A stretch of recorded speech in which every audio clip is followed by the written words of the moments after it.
Bueno, buenas tardes. Buenas tardes. Perdonad el retraso, se han complicado las cosas, los cafés, en fin. Pero vamos a comenzar ya. Yo creo que tenemos esta tarde el honor y el privilegio de contar con un gran amigo, pero sobre todo un magnífico profesional, un referente en la materia. Tenemos aquí a un profesor ilustre, catedrático también de geriatría. Fue el primero que en el Clínico San Carlos tuvo un hospital público importante, una unidad de referencia de geriatría, que creo que la hemos utilizado todos, pero en fin, yo casi no voy a hablar de José Manuel Rivera Casado más, porque el que tiene que hablar es el mismo. Yo creo que le tenemos que agradecer profundamente que nos acompañe aquí hoy, que nos vaya a introducir esta charla tan interesante, hablando de si hay discriminación por edad, si esto es una realidad o es un mito. Y yo nada más que darle las gracias nuevamente a José Manuel y dejarle la palabra. Bueno, pues yo te doy las gracias a ti y a todos vosotros por vuestra cariñosa invitación. Y al fin y al cabo, yo me siento en mi casa, porque yo soy demócrata y soy pensionista, o sea... Y además ya te ficharemos. Muy identificado con lo que representa esta casa y, por supuesto, me dijeron que si quería venir, pues me pareció una idea muy buena. Yo voy a hablar de esto. Mira, en geriatría, a nosotros, como somos pocos los que nos dedicamos a eso, a la geriatría, cuando vas a la radio, o a la televisión, o todo eso, yo ya sé que el periodista de turno, al final va a decir: dé usted un consejo a nuestros oyentes mayores o a nuestros lectores. Entonces, yo ya voy preparado para eso. Yo digo que se muevan, que se muevan, que la actividad física se traduce en actividad mental y es el mejor consejo que se puede dar. Y otro, que beban agua. Lo de estar hidratados es otra cosa buenísima. Y a veces ya no me preguntan más, y a veces preguntan un tercero. Pero si no me preguntan más, yo digo: pregúntame otro. Pues otro que proteste. Realmente el primer consejo es protestar. En España el refrán ese de que el que no llora no mama está muy extendido y es perfectamente aplicable a todos los que estamos en la fase de jubilación. Por eso, a mí hablar de ese tema me parece interesante y me parece importante. Realmente esto entró en el campo de la gerontología, primero, y en el campo más específico de la geriatría después, hace mucho tiempo. En el año 69, aquel señor Robert Butler, que fue presidente de la Sociedad Americana de Geriatría y que se ha muerto hace mucho tiempo, era psiquiatra en origen, luego se hizo también geriatra, acuñó la expresión esa del aging, que es difícil de traducir por ageísmo, por edaísmo, por etaísmo, por algo así, y que no deja de ser dar definición o dar nombre a una palabra, a un ismo más, como el machismo, o el racismo o cualquier otro ismo. En este caso, tomando como referencia la edad. Luego se ha especulado mucho sobre ello, ha habido gente que ha teorizado y ha establecido una serie de componentes que, bueno, pues eso tiene su fundamento y su razón de ser. Yo no lo voy a comentar aquí. Quizás, desde el punto de vista práctico, el que más nos interesa a nosotros es el operativo, es aquel en el que el ageísmo, la discriminación por edad, se manifiesta y se aplica a las personas discriminadas. Yo he puesto ahí punto de partida. Pues, por supuesto, me interrumpís cuando queráis y me parece que si es una tertulia la puedo hablar también un rato, y si no, pues al final comentamos. Discriminar por edad supone atentar contra la seguridad de la persona mayor en cualquier nivel, incluido el espacio sociosanitario ese del que estamos hablando todos los días. Se manifiesta en muchísimos campos y pasa desapercibido en muchísimos campos. Luego en el día a día, en la vida de todos nosotros, es fácil encontrar ejemplos que añadiré luego, pero también en el campo de la salud, por razones profesionales, es el que más he vivido, también se manifiesta y también está claramente establecido. Yo creo que lo grave de esto es que ni la sociedad en general, ni muchas veces los propios interesados, ya lo veremos luego, reconocen y viven el problema como tal problema. Yo voy a hablar sobre esos 4 aspectos. De cuestiones generales voy a pasar bastante por encima. En la vida diaria pues se discrimina a la persona mayor en cuanto a que no se le permite aplicar de una manera permanente el principio de autonomía. Pondré algún ejemplo. Hay limitaciones para la convivencia, en fin, no voy a entrar en muchos detalles. Barreras ciudadanas, algunas se van superando. Ahora ya es difícil encontrar autobuses con escalones así, pero hasta hace no mucho y todavía según en qué sitios es posible encontrarlo. La iluminación de las calles, todo eso son formas que atentan directamente contra la seguridad, contra las características de las personas mayores. El que las facultades de medicina, las de enfermería ya ha entrado hace más tiempo, en las de trabajo social tampoco ha entrado. No se enseñe geriatría o gerontología, es otra forma de discriminación. Los recursos sociales, cuando hay que dar palos, es casi el primer punto por el que se empieza. El lenguaje sectario. El lenguaje sectario, y no nos damos cuenta tampoco. A la gente, bueno, hay palabras que están erradicadas y que hace un siglo todavía se utilizaban. Por ejemplo, senil, eso ya desapareció. Y lo de viejo y anciano se utiliza habitualmente como insulto, va camino de ir por igual que senil. Es decir, cuando uno va a un diccionario de sinónimos, y si alguno tiene en su casa no los mire, por ejemplo, de Les pasa, yo lo he mirado hace poco, la palabra anciano tiene como 20 y tantos sinónimos. Y la palabra viejo, perdón, la palabra anciano tiene más, tiene 30 y tantos, la palabra viejo tiene 20 y tantos, da igual, tiene muchos sinónimos. ¿Cuáles son los sinónimos? Inútil, vejestorio, carcamal, esos son los sinónimos que son insultos todos. Tú tardas un poquito en arrancar cuando se enciende el semáforo y el de al lado te llama viejo para insultarte, porque no has arrancado. Es decir, el lenguaje no es inocente. Se inventó lo de la tercera edad. Lo de la tercera edad en realidad se importó de Francia. Pues en la segunda mitad del siglo pasado, hacia los años 60 por ahí, más o menos. José Carlos de esto sabe más porque lo ha vivido más directamente. Se oficializó el inserso, que era quien oficializaba las cosas, lo oficializó. De tal manera que en la Constitución Española, que es del año 78, por eso estaba en auge, hay un artículo, que es el artículo 50, que utiliza la expresión tercera edad. ¿Qué pasó? Pasó el tiempo, se empezaron a hacer chistes de gusto dudoso, películas, Justino el asesino de la tercera edad y otras cosas parecidas, y aquello dejó de gustar. Y quien lo había oficializado, que era el ISER, quitó residencias de la tercera edad, no residencias para personas mayores. Viajes de la tercera edad, viajes para personas mayores. Lo de los mayores, bien pensado, es una tontería, porque yo soy mayor que uno y menor que otro. Todos es un comparativo. Todos somos mayores y menores que alguien. Bueno, mientras cuele y la gente diga que es lo que más le gusta, pues vale. En Latinoamérica es donde acaba de llegar y dicen adultos mayores. Bueno, es otra manera de utilizar la misma. Pero quiero insistir en que el lenguaje no es inocente y traduce realmente una forma de discriminación también. En lo de la autonomía, los ejemplos son infinitos. A la gente mayor que vive en su casa con los hijos, otras personas más jóvenes, normalmente no se le pregunta qué quieres comer, o qué quieres hacer el fin de semana, o de qué color quieres que te compre una camisa, sino que se le aplica. Se decide por. Y eso de decidir por se aplica en muchísimos casos, muchas veces con muy buena voluntad. Se maneja el dinero de los mayores sin consultar, por ejemplo, en lo relativo a la enfermedad, luego lo veremos también, hasta hace muy poco era muy frecuente. Usted a lo mejor se debe operar la vesícula, lo que digan mis hijos, y si lo decía el señor mayor, pues menos mal, pero a veces eran los propios hijos los que decían, no, que de eso no se opera, o al revés, de eso sí se opera. Esto es antiguo, es de hace 10 años, pero cuando lo vi en el periódico, lo copié y hice una diapositiva. No creo que esto haya variado mucho.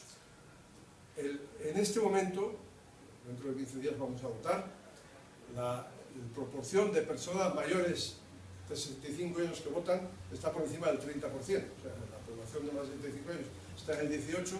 Si quitas los que no votan porque no han alcanzado la edad, pues aproximadamente un tercio de la población española que vota tiene más de 65 años. ¿Qué representación tienen? Pues esa que aparece ahí.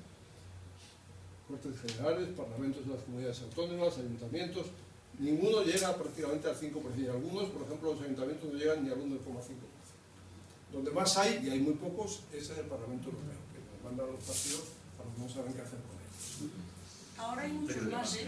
Porque nosotros estuvimos unas charlas... Bueno, pues cuéntalo y verás cómo no hay tantos más. Cuéntalo, verás cómo no hay tantos más. Y además en eso da igual que los partidos sean de un lado que de otro. El denominador común es que a los viejos, para cerrar sobres, antes cuando se cerraban, para buzonear o para cosas parecidas. Bueno, yo aquí he traído tres cosas que son... bueno, esto es bien, la ley de dependencia. Congela sus fondos. Cuando hay crisis, lo primero que cae es lo que tiene que ver con los viejos. Eso, lo miremos como lo miremos, es una forma de discriminación. Esto está de un periódico, ¿eh? El bicho al que alude ese título era una señora de 85 años que veía mal y que estaba torpe y tal, y en la casa con bicho dentro. Es una forma muy cariñosa de decir que la casa no está libre, ¿eh? Y bueno, y ya el colmo es este señor, que esto lo habéis leído en el periódico, muchos de vosotros, que decía que lo que hay que hacer es que los viejos se mueran cuanto antes, porque así no se pagan pensiones y se arregla el presupuesto. Claro, esto es curioso, porque este señor, cuando decía eso, tiene 68 años, o sea, tampoco se puede decir que no sé cuándo pensará. Que se muere para dar ejemplo. Ahora ha habido una serie de encuestas, que yo voy a poner aquí algunos resultados. Esta primera que voy a poner, ¿qué piensa el profesional? A lo mejor esta se hizo en la Sociedad Española de Geriatría y Gerontología hace 2 años, del año 2013, se hizo una encuesta, y la encuesta era: ¿cree usted que en la práctica habitual existe discriminación en...? Y ponía su ejemplo. Y había que poner sí o no. Se hizo a través del ordenador, algunas pocas se hicieron en directo, y respondió un número relativamente alto de personas, 174, para una encuesta de este tipo, centrada solamente en profesionales de la atención al mayor, pues es una proporción no despreciable. La mitad más o menos eran médicos, luego había otra serie de profesiones. Era gente relativamente joven, pero muy importante, que llevaba 17 años de media trabajando con mayores. O sea, no eran gente cogida al lazo por la calle, era gente que tenía fundamento histórico en su propia experiencia profesional para poder opinar del tema. Bueno, pues ¿qué dice cuando se les pregunta? Al hablar con las personas mayores en servicios de centros de vida, se sube el tono de voz, 90% creen que sí, ¿eh? Al hablar se les trata como si fueran pequeños, diminutivos, tono agudo, oye, bonito, 87%. Se dirigen al acompañante, cuando se habla, cuando vienen a verte, un mayor, y el cuidador o el hijo, o quien sea, se dirige al acompañante, el 85% consideran que sí. Se pauta el día a día sin contar con ellos, eso yo lo he comentado antes, el 84% consideran que sí, ¿eh? Se les aparca con mucha frecuencia también. Lo de abuelo y abuela, en el hospital tengo una pelea permanente porque está perdida, también. Y además, no solo eso, o sea, a mí hace un mes y medio me operan de la próstata y me ingresaron en el hospital 3 o 4 días. Bueno, pues la misma gente, cuando yo voy por el pasillo con la bata puesta, me llama de usted y te hace reverencias. Cuando ingresas allí te dicen: oye, majo, abróchate que te vamos a llevar a no sé dónde. O sea, el desprecio en el trato normal a la persona mayor es la norma realmente. El tuteo es otra cosa. Hombre, si yo le he dicho a usted que me tutee, pues vale, pero con el artículo 14 no sé por qué hay que tutear a las personas mayores para hacerse el amigable o el gracioso. Comentarios inapropiados cuando se lleva a cabo la aseo de personas mayores hospitalizadas. Bueno, aquí todos estos son proporciones muy altas de profesionales que consideran que eso ocurre así. Y si entramos en los aspectos más directamente médicos, pues pasa algo parecido.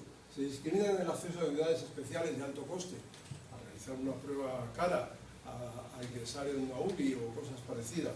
El 80% casi consideran que sí que se discrimina, ¿eh? Bueno, hasta hace muy poco, ahora ya eso se ha superado, pero no era raro encontrar que en las unidades coronarias o en las UBIs en general ponía indicaciones para la admisión del paciente, tal, y tener menos de no sé cuánta edad. Es decir, ahora ya eso lo han ido quitando. El acceso a la alta tecnología, en las indicaciones quirúrgicas, muchas indicaciones quirúrgicas ponía, y todavía de vez en cuando se encuentra uno, no se recomienda mayores de no sé cuánta edad. Es decir, puede que en mayores de no sé cuánta edad los riesgos sean mayores, y habrá que evaluarlos y a lo mejor se decide que no, pero no es la edad la que determina que a ese señor no se le puede operar de lo que sea. en la aplicación estricta de protocolos clínicos establecidos. De esto hablaré luego, esto es una cosa tremenda. En la concepción de listas de espera quirúrgicas, en determinadas campañas preventivas, también lo hablaremos después. En la prescripción de fármacos en función de su coste elevado. Se crean cosas como el copago y el euro por receta y cosas así. En caso de duda se antepone al más joven. Esta es una encuesta que se hizo en la Unión Democrática de Pensionistas. No sé si alguno ha contestado esta encuesta. La hicieron se publicó en enero y creo que la habían hecho las semanas anteriores de publicación. Esta encuesta es más benévola en cuanto al tipo de respuestas que las que daban los profesionales. Probablemente porque los pensionistas en general, no los que viven aquí, que pueden estar más sensibilizados, pero los que viven en el mundo, pues están más educados en la discriminación, en aceptarse víctimas de discriminación, sin habérselo planteado, y dan menos respuestas. Pero, por ejemplo, 1 de cada 3 decía que cuando había ido al médico había atribuido sus males a cosas de la edad. Eso es una barbaridad, también hablaré de ello. Que la explicación de por qué veo mal o oigo mal es porque es usted mayor. Falta de consideración, menosprecio o estigmatización por la edad, del 10 al 20%. Chistes con burlas de las personas mayores, 14%. Lenguajes despectivos. Esto, que yo no me lo había planteado, intento de engaño en los bancos. Pues el 8% lo mencionan específicamente. Es decir, yo creo que eso es muchísimo más desde hace muchísimo tiempo, pero desde hace decenas de años, no de ahora. Pues sí. Pero muchísimo más. Bueno, si vamos a la medicina, y podríamos ir fuera de la... Hay que decir una cosa antes de ir a la medicina. En los textos legales no se discrimina. Es decir, cuando uno lee desde la Constitución, la Ley General de Sanidad, las diferentes leyes que tratan de estas cosas, para nada se tiene en cuenta la edad al revés. Se dice que no hay diferencias en función del sexo. Las discriminaciones siempre vienen en la aplicación de los derechos de las personas. Hay, que eso no lo he podido traer porque no lo he podido copiar, hay algunas sentencias en las que el juez de turno se mete en camisa de once varas realmente y argumenta que tal decisión la toma porque teniendo en cuenta la edad del señor o de la señora, pues, o sea, pero no es lo que pone la ley en ningún caso, pero sí que puede ser práctica en muchísimos. En medicina se discrimina en todo eso que aparece ahí, en más cosas. Programas de prevención, cribado, intervención, pobreza de contenidos geriátricos en el currículo médico, exclusión de ensayos clínicos, que eso es tremendo, también lo comentaré enseguida. Retraso. Si nosotros vamos en el mes de enero, cuando están las gripes, a cualquier hospital grande de Madrid y entramos de urgencias y hay gente en los pasillos, lo más probable es que los pasillos sean los mayores. Y desde luego son los que se tardan más en atender y los que se tardan más en decidir sobre ellos. Bueno, todas estas cosas voy a intentar... me he centrado en dos campos. Lo que yo voy a decir aquí vale para cualquier especialidad. Me he centrado en la cardiología y en la oncología, pero si hubiera cogido neurología o hematología o nefrología o cualquier otro campo, hubiera valido exactamente igual. En cardiología, esto está tomado de la revista oficial del British Medical Journal, que es la revista oficial de la Asociación de Médicos en Gran Bretaña, y se quejaban hace unos cuantos años, de que había una campaña entonces muy fuerte contra el tabaco en el Reino Unido y que se excluía de esa campaña a las personas mayores. El argumento que se utiliza para este tipo de cosas es decir, hombre, si tiene 80 años, pues ya, ¿qué más da? El daño ya lo ha superado. Eso es mentira, simplemente. Es decir, es mejor que uno no fume nunca, pero a los 90 años, si deja de fumar, se beneficia de dejar de fumar. Reduce el riesgo de toda la patología tabaco dependiente, tenga los años que tenga. Bueno, aquí en este caso se fijaban de las campañas de dejar de fumar. Esto es muy curioso. En cardiología hay una cosa que muchos de ustedes aquí habéis oído hablar de ella, que es la angioplastia coronaria. Es decir, cuando se obstruye una arteria coronaria, meten por aquí o por la ingle un catéter, llegan a la arteria coronaria, la sobrepasan, dilatan un globito y arrastran con una operación de fontanería y desatascan la bomba. Eso se inventó en el año 1978. Bueno, pues este artículo, que ya es un poco antiguo, es del año 91, analizaba lo que se hacía en la Clínica Mayo, que es un centro de referencia bien importante, en el año 80 y 8 años después. El señor que inventó la técnica de la angioplastia coronaria estableció, porque sí, porque no tenía ninguna razón científica para poderlo decir, que una contraindicación era tener más de 65 años. Y entonces, en la Clínica Mayo, en el año 80, que es la primera de estas columnas, solamente el 10% de las angioplastias se habían hecho en mayores de 65 años.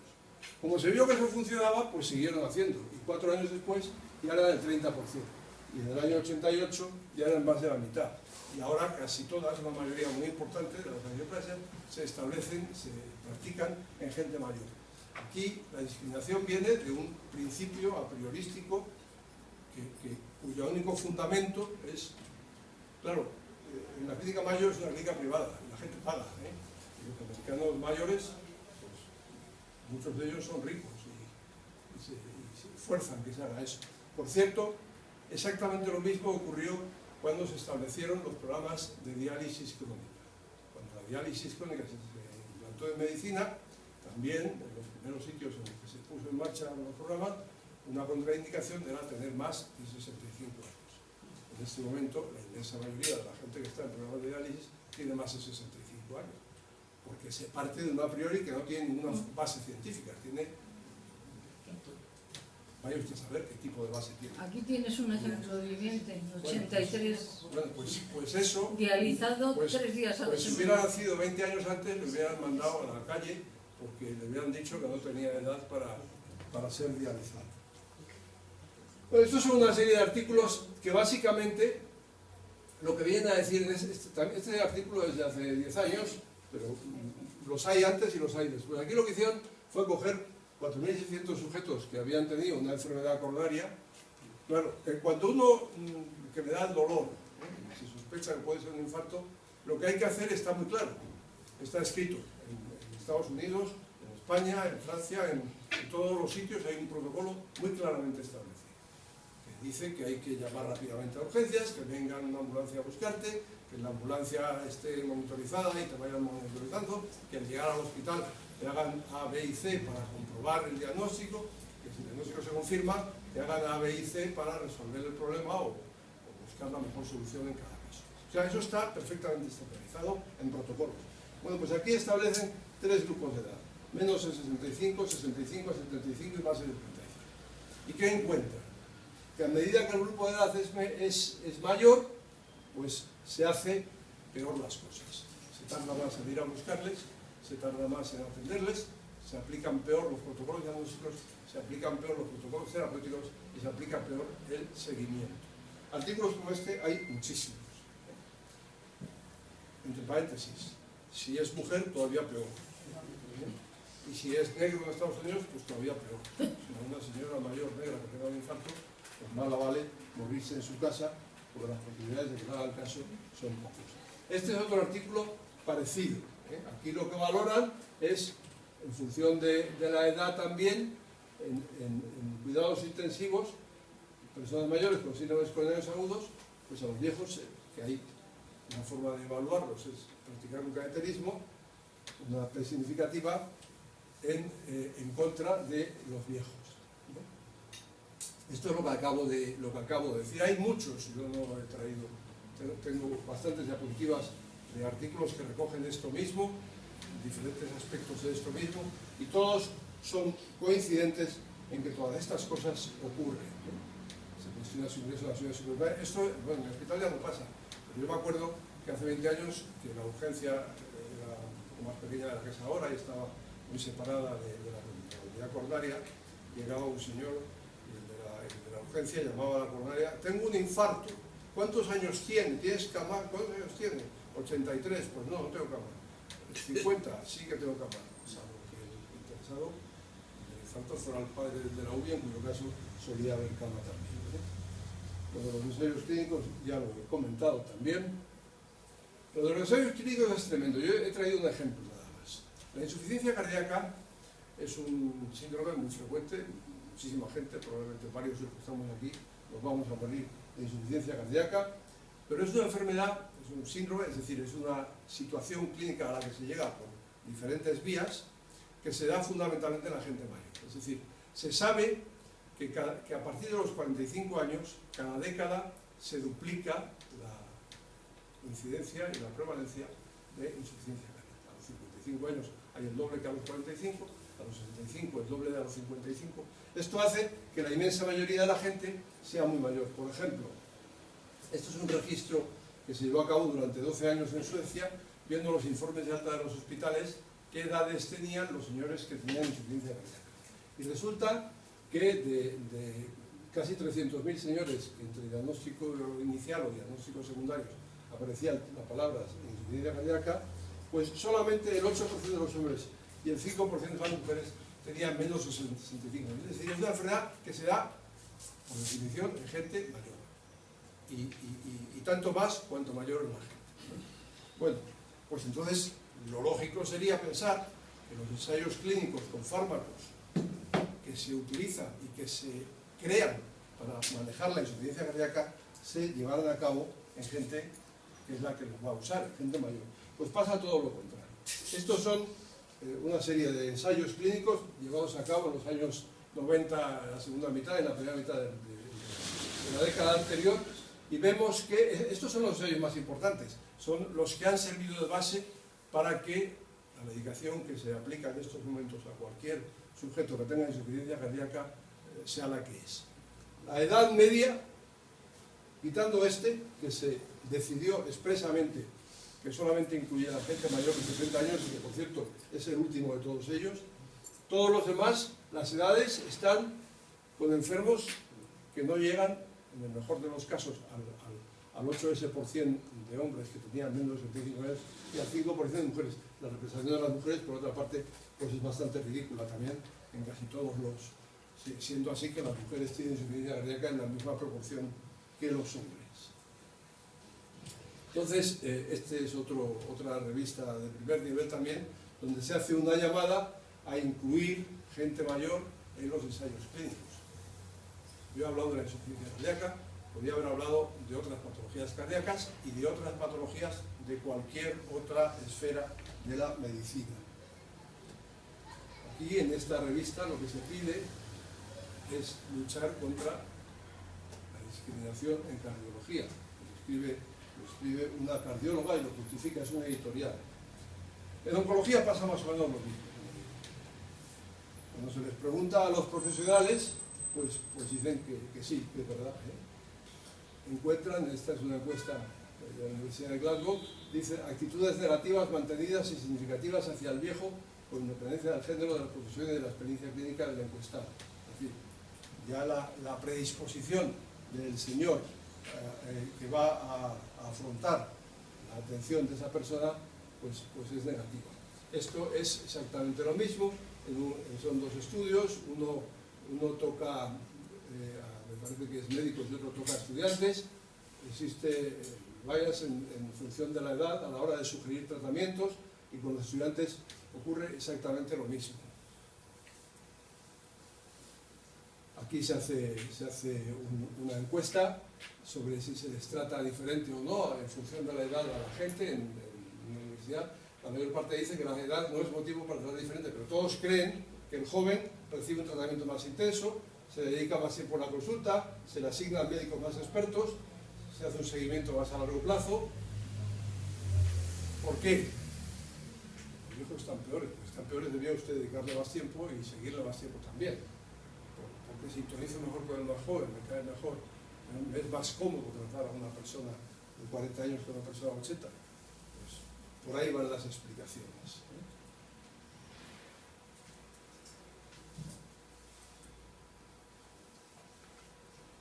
En este estudio lo que hicieron fue ver en qué medida, durante un periodo de tiempo de varios años y con una muestra muy alta, se había estudiado con detenimiento las biopsias que llegaban a un laboratorio de anatomía patológica. Y llegan a la conclusión de que a medida que la edad biopsiado es mayor, se presta por parte del patólogo de turno menos atención. Y lo mismo ocurre sobre las decisiones que toman en cualquier momento. Esto es curiosísimo. Hace ya bastante tiempo, ahora 20 años o así, a mí una vez me invitaron a hablar al Ministerio de Sanidad, allí en Paseo del Prado.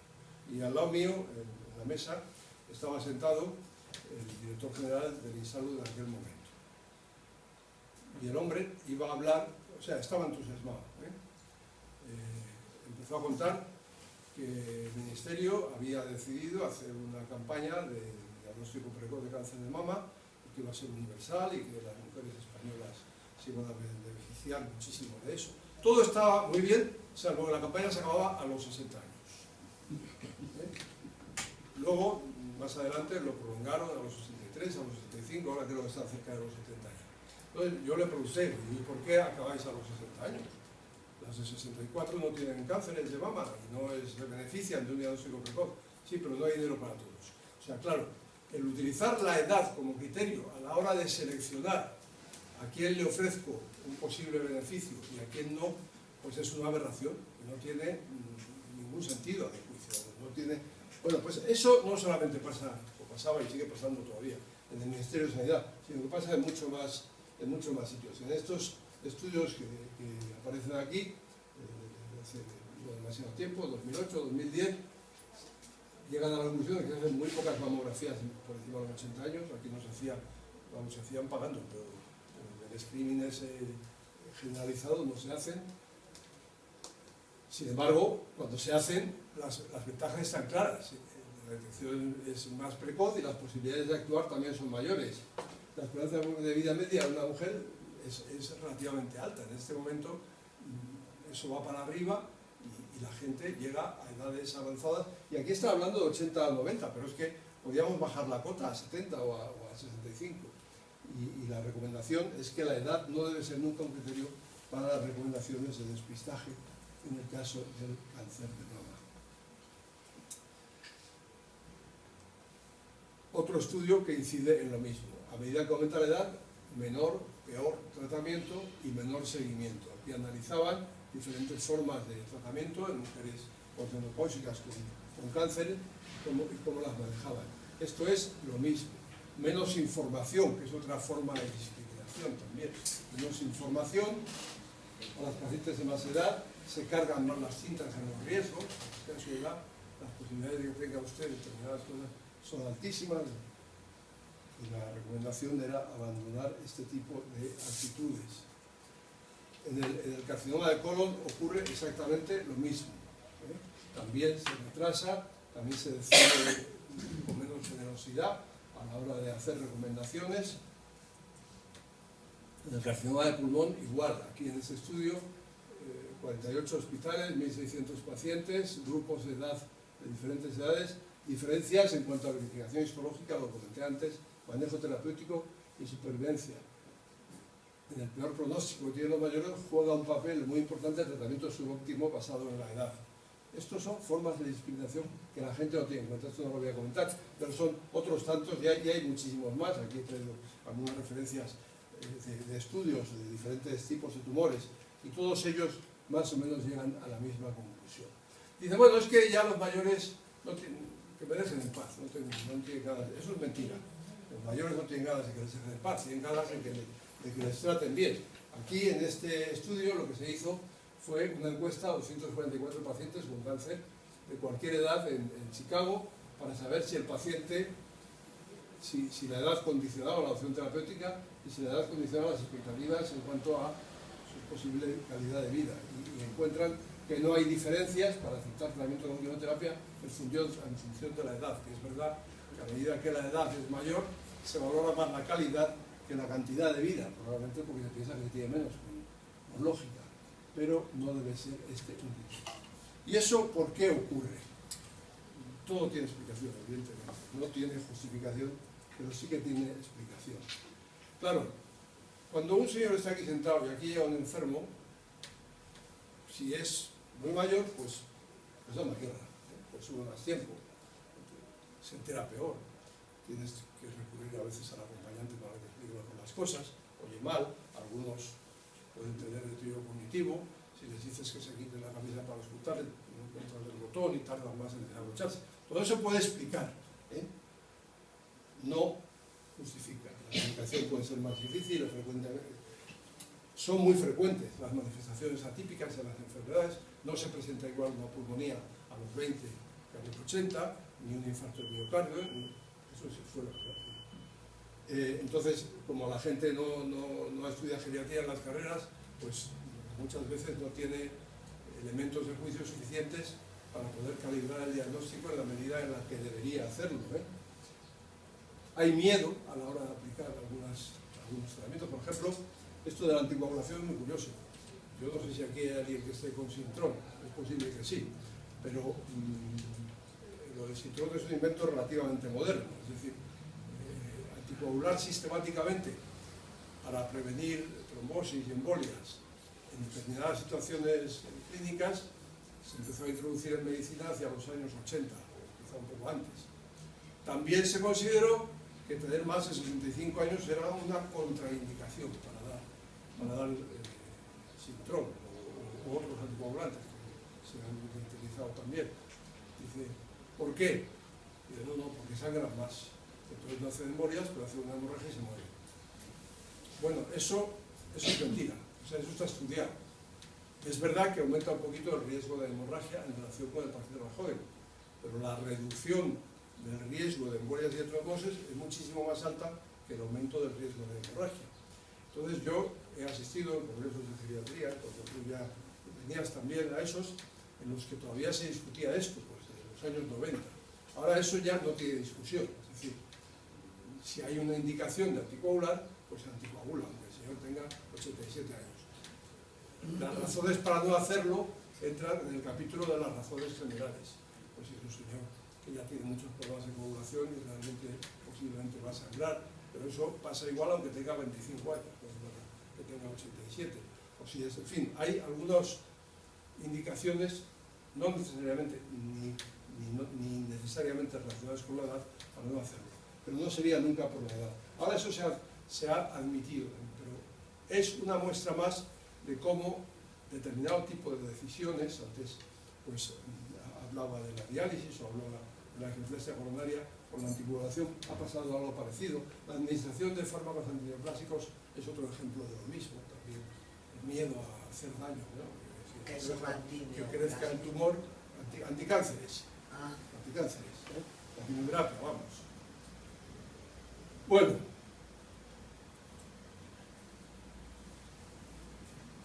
todo eso es cierto. O sea, los ancianos, la gente a medida que cumplimos años, pues perdemos facultades. De todo tipo.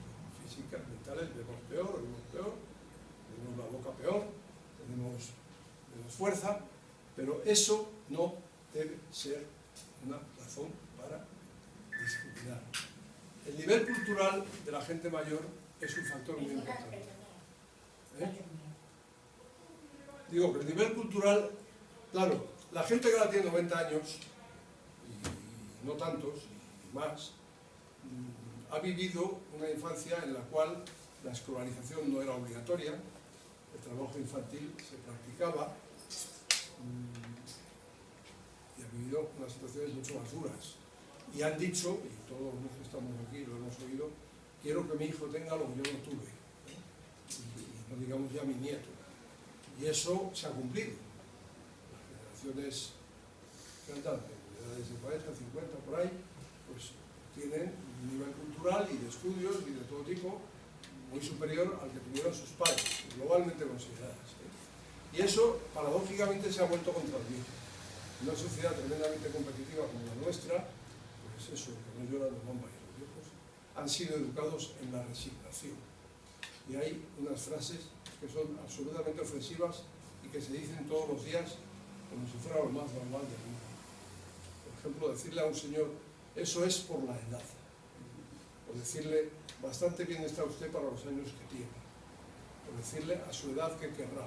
Esas frases son ofensivas, objetivamente ofensivas, aunque en la voluntad de quien las dice no lo sea. Traducen ignorancia por parte de quien las dice. Por ejemplo, la edad no tiene la culpa de nada. bastante del señor mayor que va al médico y se queja de la rodilla, y el médico, que es un hombre muy responsable, le mira la rodilla, le quita el pantalón, le explora, le tira análisis, radiografías, y luego la recibe y le dice: mire usted, yo no encuentro nada, eso debe ser por la edad. El viejito dice: pues mire usted, esta rodilla tiene la misma edad y no me duele. O sea, es decir, hay que buscar razones. Hay otro ejemplo muy típico también. Hay muchas encuestas en las que se pregunta: ¿usted qué tiene? La encuesta nacional de salud de vez en cuando recoge preguntas de este tipo. Y la gente mayor, cuando le pregunta a usted qué tiene, dice lo que cree que tiene, sabe que tiene, lo que considera que es una enfermedad. Entonces la gente dice la tensión alta, la diabetes, la artrosis, la osteoporosis, dice cosas así. En proporción inferior a lo que realmente es, porque mucha gente que tiene estas cosas pues no sabe que las tiene o no las valora como enfermedad.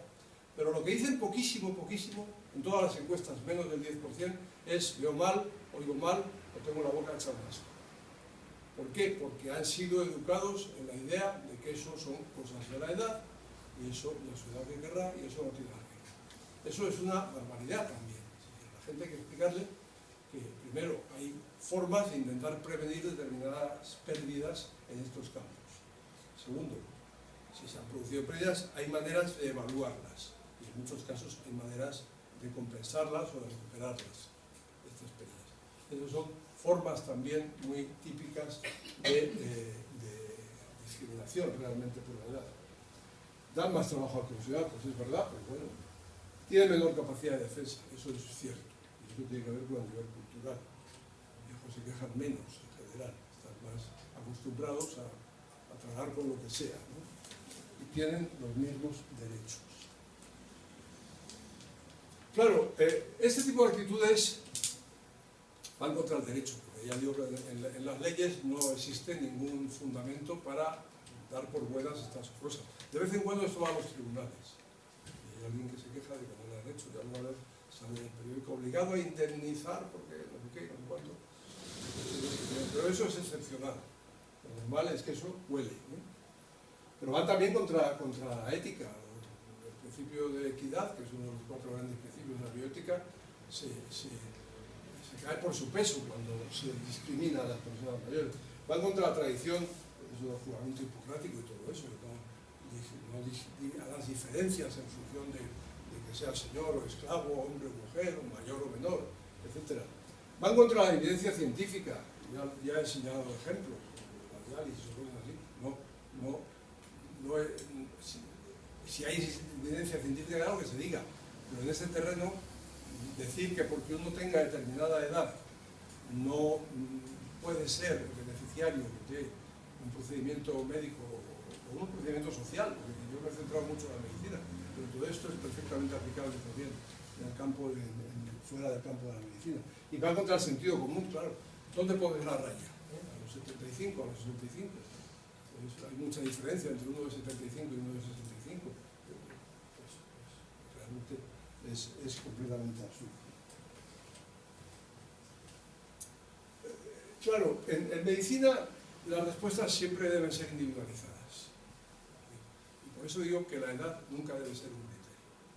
Evidentemente, a más edad, más posibilidades de que haya una contraindicación.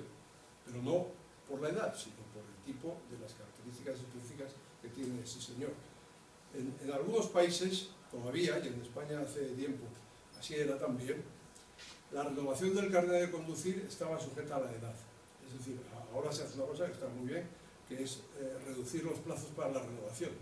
Pero hubo momentos, y hay países, en los que a partir de determinada edad no te lo renuevan, te lo quitan. Eso es un absurdo.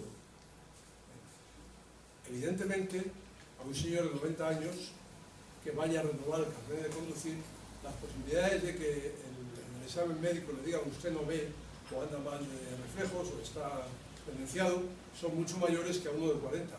Pero si ve bien, no está demenciado, o anda bien, suficientemente bien de reflejos, y encima tiene una historia detrás muy larga de haber conducido, y sabemos que va a conducir mucho menos, porque a medida de eso está muy estudiado, a medida que aumenta la edad la gente conduce menos, y son trayectos más cortos y más conocidos también, pues eso que es aplicable al carnet de conducir, es aplicable a todos los... Por cierto, no sé si alguno se acuerda, a principios de este año, en enero, febrero, hubo un accidente tremendo aquí cerca, en Guadalajara, en la provincia de Guadalajara. Chocaron dos coches de frente y se murieron 6 o 7 personas. Todos los que iban en los coches. Y venían los periódicos. Y ponía, el conductor de uno de los vehículos tenía, no sé si eran 84 años o por ahí. No ponía más cosas. O sea, bueno, ponía que se habían muerto y no sé qué, y llamaba la atención. Claro, automáticamente el día siguiente, en todos los periódicos salían cartas. Yo leí una señora que escribía en El País, pero salía igual en todos los periódicos, que decía que claro, que eso pasa porque dejan a los mayores que conduzcan. Igual que hay una edad mínima para conducir, debía haber una edad máxima, decía esta. Luego, a mí me interesó el tema y anduve haciendo averiguaciones. Resulta que la culpa no la tuvo el de los 84, sino que conducía otro coche que iba a ver otro país, pasó de carril y se fue. Pero eso ya no se dice nunca. Entonces, bueno, esos tópicos, esos a priori, están extendidísimos y además producen reacciones reflejas prácticamente automáticas. La edad nunca se debe utilizar como criterio aislado para nada. Nunca. Ese es un tema absolutamente importante. Bueno, luego, pues, esto ya forma parte de otro apartado. Claro, en la esfera social que he dicho antes, esto no se tiene tampoco muy en cuenta. O sea, los constructores, cuando diseñan las casas, pues no se paran mucho a pensar si el suelo resbala demasiado, si la ducha tiene una cosa para agarrarse para entrar y salir del sitio, si la altura de los retretes o el lugar donde está el papel higiénico hay un asidero para levantar. Es decir, esas son cosas que no se tienen en cuenta y que condicionan en gran medida la calidad de vida de la persona mayor, y el no tenerlas en cuenta, a mi juicio, es otra forma de discriminación. Bueno, esto en el inserso lo conoce muy bien, esto fue el lema de Naciones Unidas de hace 3 o 4 años, y este mensaje, tenerlo siempre en mente. La edad en sí misma no es una enfermedad. Uno mira la lista de enfermedades de la Organización Mundial de la Salud y la edad no aparece porque no es una enfermedad. La edad, los cambios que vienen asociados a la edad, los cambios fisiológicos, los cambios patológicos, facilitan el que aparezcan más enfermedades. La gente con 90 años, pues fácilmente tiene 5, 6 o 7 enfermedades crónicas. Pero no es por la edad, es porque ha ido acumulando factores que han facilitado que aparezcan esas enfermedades. Entonces, decirle a la gente, lo que comentaba antes, eso es por la edad, es una muestra de ignorancia y es una muestra de desprecio. Bueno, esto es todo más o menos lo que yo pensaba contar. Si queréis, bueno, esto es una falda para lugar de relajarnos. Muy bien, Mafalda. No sé si queréis que comentemos alguna cosa, si estáis más o menos de acuerdo.